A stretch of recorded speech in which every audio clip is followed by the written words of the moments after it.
In today's video, I'm going to teach you how to add weather in the Strava app in the easiest way. This quick and straightforward guide will help you enhance your Strava experience by incorporating weather details into your activities.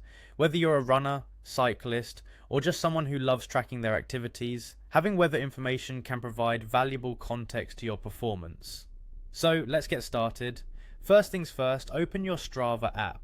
It's that familiar orange icon with a white S on your smartphone. You might want to be connected to the internet for this process, as we'll be accessing some app settings. Once you have the app open, direct your attention to the bottom of your screen. In the right hand corner you'll notice an icon labelled U. Go ahead and tap on U.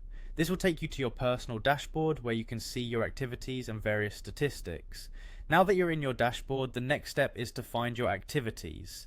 Tap on the section labelled Activities. Here you'll see a list of all your past adventures, whether on foot or wheels. Once you've located your list of activities, it's time to move to the settings. You're going to look for the small gear icon usually located at the top right corner of your screen. Tap that gear icon to enter the settings menu. It's where you can control various aspects of how Strava interacts with your data and what information you can see. Scroll down through the settings options until you find the section labelled Weather. The setting might be a little far down the list, so keep scrolling until you spot it. This is where you can manage how weather data appears alongside your activities. Once you've found the weather section, you'll notice an option titled Weather on Activities. To enable weather data, toggle this option on. What this does is allow you to see detailed weather information for all of your recorded activities.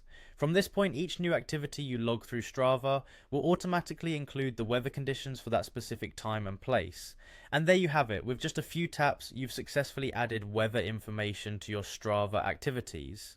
This feature can give you better insights into how different weather conditions might affect your performance, helping you analyze your efforts more precisely over time. I hope you found this tutorial helpful and easy to follow.